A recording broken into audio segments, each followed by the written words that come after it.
For most of your life, you may have been proving yourself to everyone else. Today, we talk about the freeing shift that comes in midlife when you finally get to do it for yourself. Welcome to the Midlife Reinvention Podcast, a podcast helping women in career and life transitions achieve clarity on their next steps so they can transform uncertainty into an energizing next chapter.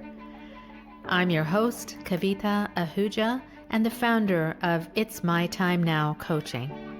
If you're wondering what's next in your career or life, you are in the right place.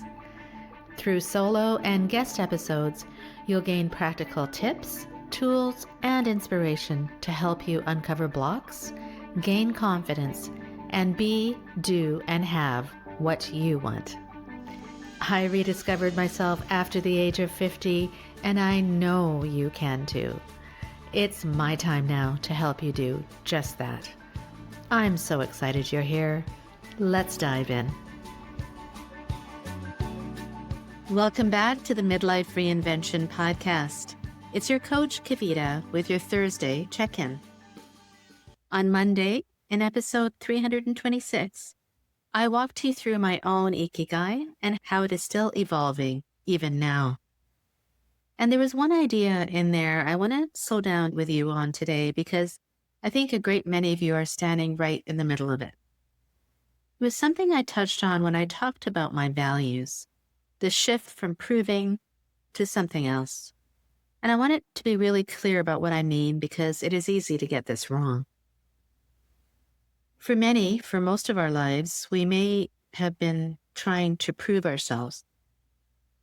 We're proving we can get the grades, land the job, earn the title, raise the children well, hold the whole thing together. And that proving is not a bad thing at all. It builds a life. It builds real skills and confidence. And I wouldn't trade those decades for anything.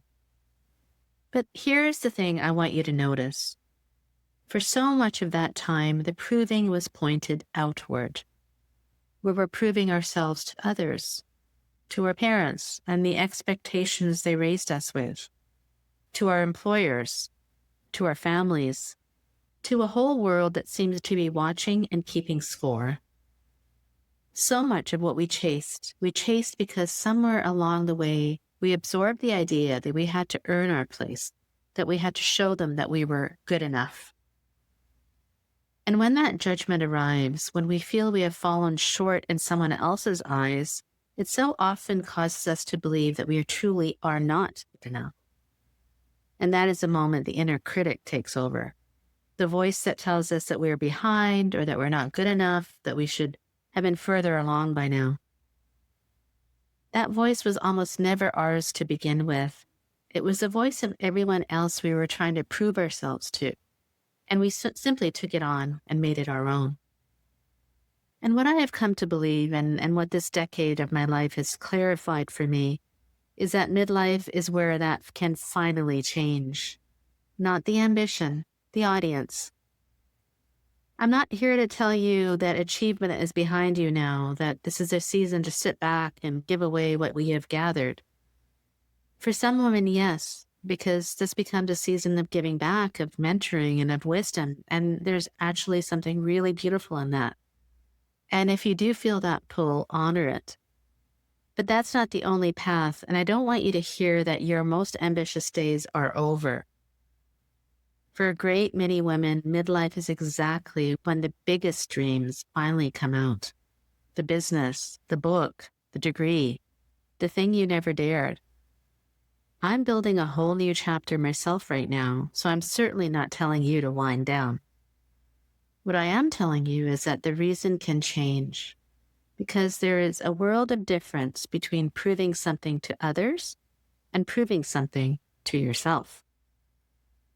Proving it to others sounds like I have to, or they expect me to, or what will people think if I don't?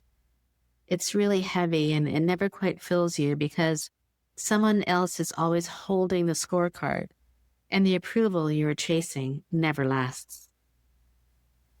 But proving to yourself sounds completely different.